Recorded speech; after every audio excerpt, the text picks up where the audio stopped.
Welcome to nutrition spark. இன்னைக்கு நம்ம இந்த வீடியோவில் ராகி கார கொழுக்கட்டை எப்படி செய்யலான்றதை நம்ம டீட்டெயிலாக பார்ப்போம்.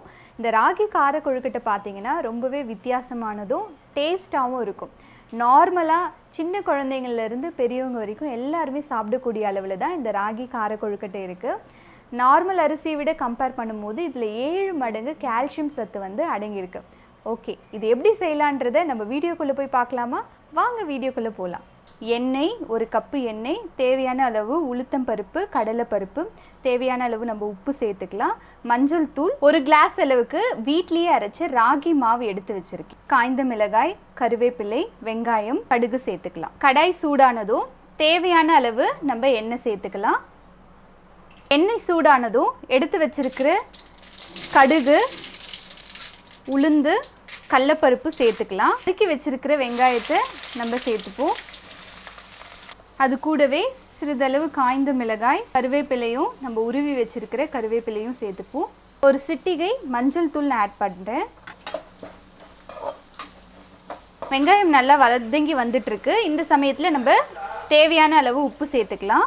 ஆனியன் நல்லா வதங்கிடுச்சு. நம்ம ஸ்டவ் ஆஃப் பண்ணிவிட்டு நம்ம ஒரு கிளாஸ் அளவுக்கு எடுத்து வச்சிருக்கிற ராகி மாவு கலவையை இதோட சேர்த்துக்கலாம்.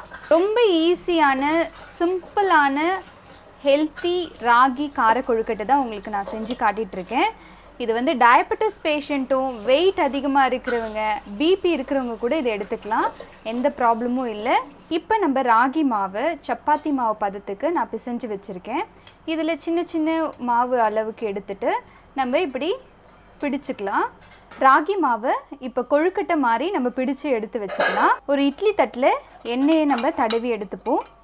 இப்போ இட்லி செய்கிறதுக்கு எப்படி நம்ம இட்லி குக்கரில் தண்ணி சேர்ப்போமோ அதே மாதிரி சேர்த்துட்டு தண்ணி சூடானதும் அதுக்கு மேலே இட்லி தட்டை நம்ம வச்சிடலாம். அதுக்கு மேலே நம்ம இப்படி கொழுக்கட்டை மாதிரி பிடிச்சி வச்சுருக்கிற கொழுக்கட்டையை எடுத்து வச்சுப்போம். இப்போ நம்ம பிடிச்சு வச்சுருக்கிற கொழுக்கட்டை எல்லாமே இதில் சேர்த்தாச்சு. ஒரு 15 நிமிஷம் கழித்து நம்ம எடுத்து பார்ப்போம்.